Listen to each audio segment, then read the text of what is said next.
Hello everyone and welcome to this review of Jeremy Boring's Lady Ballers. As you can hear from my accent de merde, I am French. I've come from nowhere to talk about this film because I'm here to give it a proper review. Daily Wire wants to take on the movie business and therefore deserves some honest movie review. We're not here to talk politics, but writing and directing to discover what this film is worth. Lady Baller's pitch is simple.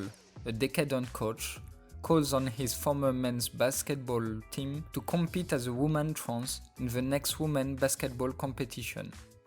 The film goes through all the stages you'd imagine, starting with the corridor of glory, then elapsing and contrasting with the loser life of Coach Rob's character, played by Jeremy the director, and then moving on the inevitable recruitment and tournament. Basically, it's a remake of the incredible Shaolin Soccer, we'll coming back to it. Despite its very conventional approach and imperfect writing, the script is a pleasant surprise to me because it gets the job done. You're drawn in by the desire to follow this adventure and see just how far this team is willing to go to win.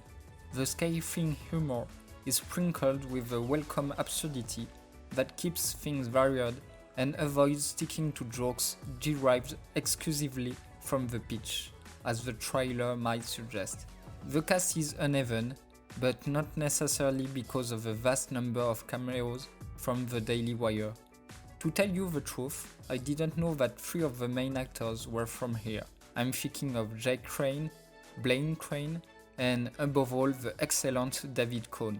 While the first 2 are enough to fulfill their role as a greasy, unrefined comic duo, David Cohn manages to carry his role with a presence and a look that make the character very much alive. The other 2 stars I'd like to highlight are Daniel Considine, who has the widest and most believable range of emotion, and the little Rosie Seraphine Harper, who plays the coach's daughter. I'm not often a fan of child actors, but it has to be said she single-handedly manages to carry the emotional sequence towards the end of the film. Definitely an actress to keep an eye on. In short, if the whole cast isn't perfect, Jeremy, some of the actors manage to brighten up this zany comedy. But all is not rosy, and I will turn to the film's problems. Not that I like doing it, far from it, but I find that the qualities of this work are numerous enough to encourage future Daily Wire production to improve.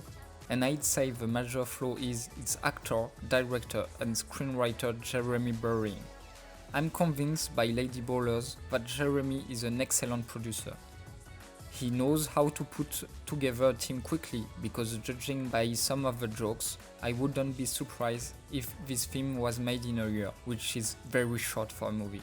He knows how to find talent, the sets are there, the picture is clean, and the film doesn't look low budget. But by trying to do too many roles in too little times, and by not letting his professional partners take enough initiative, what we end up with is an ambitious, clean film but with a lackluster mise-en-scène that gives the impression of watching a TV movie. I sincerely believe that the cinematographer was good, but that in the absence of sufficient preparation time and a director with a strong proposition, he was unable to show his full potential. And in the cinema, we always said that we don't give the audience excuses, but a good film. And the contrast is really striking when the script decides to switch to absurdist humor, followed by a mise-en-scène that doesn't stand out from the other scenes. For a numerous sequence written like a horror film, the camera isn't handled to be more immersive, the shots aren't closer to the characters, the short local length leaves with little room for off-screen, and so on. The most striking example is during the first match, when the team blows away their opponents. The Blue Danube music accompanies their jumps with slow motion and that's it. There's nothing exaggerated in the staging, the framing, nothing that compares them to the conquest of space, and nothing changes to the entire scene. As an example is the Shaolin Soccer sequence. where the Shaolin experts use their superhuman skill to crush their opponents. The camera work is fairly anodyne, no movement, no special placement, just enough to show off. Then, shortly afterwards, things get a little crazy. A zoomed-in camera struggles to keep up with the pace of the players, exaggerating to such an extent that a camera panel struggles to keep up. Then, again, even a very wide camera in the air has trouble keeping pace with the players' shots.